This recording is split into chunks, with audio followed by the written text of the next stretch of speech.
Claremont Immersion School in Arlington, Virginia, everyone is a language learner. I love that the students here are bilingual. Everyone's learning in 2 languages. And so it's not just an ESOL kid coming to an English school and not knowing the language and kind of struggling. But you have students coming from English-only homes on the Spanish side of the day. That's a really big challenge for them. So it evens everything out for all students here because we're all learning a new language, whether we're teachers, whether we're students. Claremont is what is called a dual immersion school. Native English speakers and native Spanish speakers study together in both languages. They spend half the day in English and half the day in Spanish. Here's Principal Jessica Panfill. I think it's so critical that we are able to communicate in 2 different languages, and just by the very process of learning 2 different languages, we build many other skills, including how to be creative when we don't have the words that we need to express ourselves. And I think it opens up a whole new understanding of how the world works. When you're able to speak and communicate in another language, you have access to a whole nother perspective, a whole nother way of thinking and approaching life. Across the country, many English language learners are struggling to find academic success. There are a lot of reasons for this. One is that ELLs are often asked to stop studying in their native language and focus solely on learning in English, even if they had been learning at an advanced level, for example, 8th grade science, in their native language.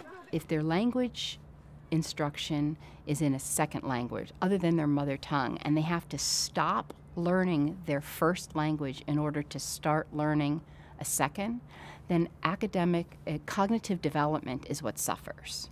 Students who aren't able to continue developing cognitively in whatever language is the strongest, I think that's the biggest problem with school programs that do not allow for students to continue developing their native language. At Claremont, everyone gets language and content instruction in 2 languages.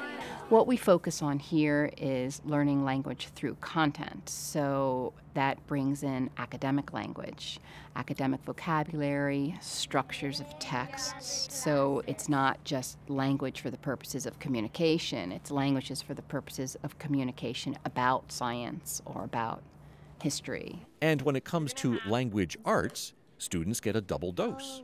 So by having both an English language arts block and a Spanish language arts block, we are really supporting our students in learning literacy skills, and they're developing those skills in 2 languages. This week, the 4th graders at Claremont are focusing on the skill of asking themselves questions as they read in order to assess their own comprehension. And they'll do that in Spanish language arts and English language arts. It all starts with careful planning by the 4th grade team. They meet each week along with the principal, the ESOL teacher, the reading specialist, the math coach, the special ed teacher, and the gifted and talented teacher. But a thick question is a deeper question that requires inferencing or deep analysis. So, by definition, a dual language program shares students. So our students have automatically 2 homeroom teachers, but we really see all of our students as ours. Whether you are a push-in specialist for reading or for English as a second language or a special education teacher, you really are working as part of a collaborative team to do what's best for those students. You all are going to use thick and thin. I think it's really important for the students that we use that same terminology on both languages. So what specific words in Spanish will you all use for thick and thin? Oh, for thick we'll use grueso, and for thin we'll use delgado. Preguntas gruesas y preguntas delgadas. Claremont's teachers work in English-Spanish teacher teams. So Amanda Reynolds and Cesar Espejo teach the same students. But I think Kathy could also use a little extra support in this category. We have a good system where we talk about our students really on a daily basis. And if I have a concern about someone and I go to him about it, he's usually saying something like, I was just going to come talk to you about that. When the teachers go back to their classrooms, they're ready with coordinated lessons that support and complement the work that the students will be doing in the second half of the day. I heard a lot of good discussions about the difference between thin and thick questions. Okay, and I know that with Mr. Espejo, you're going to be talking about the difference between thin and thick questions on the Spanish side also. Can anyone think of the words that you're going to use to explain thin versus thick questions? The words for thin and thick in Spanish. Sebastian, can you tell us what would the word for thin be? The word for thin in Spanish is delgado, and the word for thick in Spanish is grueso. All right, guys, it's time to switch classes. Let's go to Senora Espejo's class. Around lunchtime each day, the kids do the switch, taking jackets, backpacks, and musical instruments from Ms. Reynolds' room, where they were learning in English, to Mr. Espejo's room, Bienvenidos, vamos a pasar ahora, por favor, ya saben qué cosa hacer, recojan sus libros, where they will be learning in Spanish. elijan sus libros. ¿Y cuál es la diferencia entre...? Ok, este es un hilo grueso y este va a ser un hilo...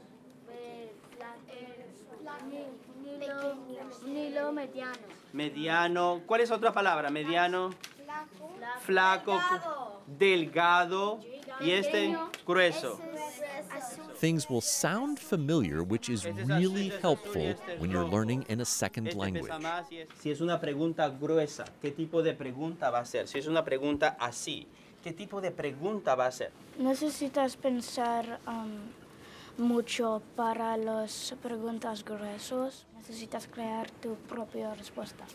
Celebrating proficiency in 2 languages is the hallmark of a school like Claremont, and you can see it everywhere, including the library. We don't have an English section and a Spanish section. Rather, we have, if you come in and you're interested in reading a certain author, or you're interested in a non-fiction topic, you go to find that topic, and you may find books that are in English or Spanish, and you are able to select which language makes the most sense for you for the project that you're doing. Fútbol o soccer? Football, soccer, and hockey. Their morning newscast is in Spanish some days and in English others, and it's the same with the Pledge of Allegiance. They also host regular events for parents, both English-speaking and Spanish-speaking, where everyone is made to feel welcome. I think by celebrating and honoring the fact that our students speak 2 languages, we really explicitly are honoring our students who have a cultural background of speaking Spanish at home, and seeing that as an incredible gift that they will be able to use for the rest of their lives.